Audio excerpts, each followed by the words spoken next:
How to use the sovereignty spectrum. The goals of the sovereignty spectrum is to understand how everyone plays a role in upholding tribal sovereignty, and to help you reflect and evaluate how your actions and decisions either weaken, ignore, or strengthen tribal sovereignty.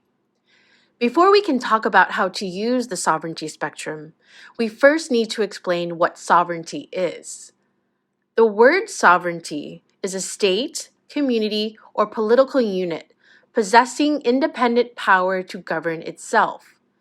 This is different from the term tribal sovereignty, meaning a tribe's right to control its own knowledge and resources without outside intervention. As Native people, we really need the public to understand and support tribal sovereignty, as it is one of the major legal mechanisms we can use to protect ourselves as a community as we continue to exist within the American political system. Tribal sovereignty is an ancestral tradition, but it is also a concept that is upheld legally in the United States. In fact, the United States Constitution, under Article 1, Section 8, acknowledges tribes as independent sovereign nations, separate from the federal government, the states, and foreign nations. Tribal sovereignty has been respected for as long as tribes have existed. We have always respected that our communities have their own political, economic, legal, and cultural ways of moving throughout the world. When we don't respect tribal sovereignty, then we start to see the world out of balance and conflict arises. Respecting tribal sovereignty inherently means that you also trust a tribe's ability to steward and advocate for the ecosystems of its ancestral lands. So, what role do you play, either as an organization or as an individual, to uphold tribal sovereignty? All people have a relationship to tribal sovereignty. Redbud Resource Group has created the Sovereignty Spectrum tool to help you explore this relationship.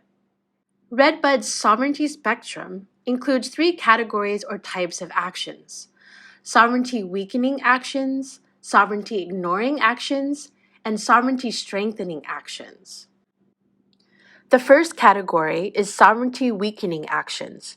These are actions that actively diminish a tribe's rights to make decisions for itself and protect resources. For example, taking away a tribe's right to fish on its river. The second category on the spectrum are sovereignty ignoring actions. These are actions that ignore the existence, input, or needs of a Native community. These are the most common kinds of actions. For example, putting up a new reservoir despite a tribe attesting that doing so would destroy their indigenous ecosystems, foodways, and cultural resources. The third category on the spectrum are sovereignty strengthening actions. These are actions that actively improve a tribe's ability to make decisions for itself and to control its own resources.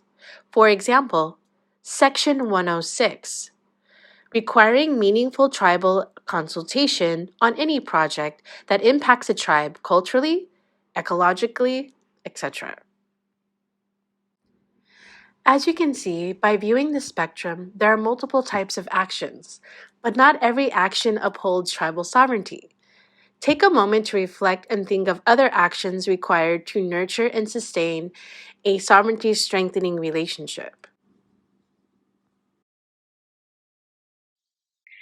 If you would like to access or print your copy of the Sovereignty Spectrum, visit Redbud Resource Group's website at www.redbudresourcegroup.org. Once you have accessed the website, click on the Going Beyond Land Acknowledgements tab and locate the Going Beyond Land Acknowledgements, or GIBLA, library resource database. The database has a variety of resources, including the Sovereignty Spectrum and other tribal engagement and strategy planning tools.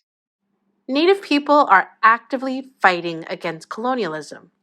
The stronger Native sovereignty is as nations, the better we can advocate for our ecosystems and for the communities of all our relations. By utilizing the sovereignty spectrum, you can actively work to be a more responsible and respectful ally to Indigenous communities and promote their self-determination and sovereignty.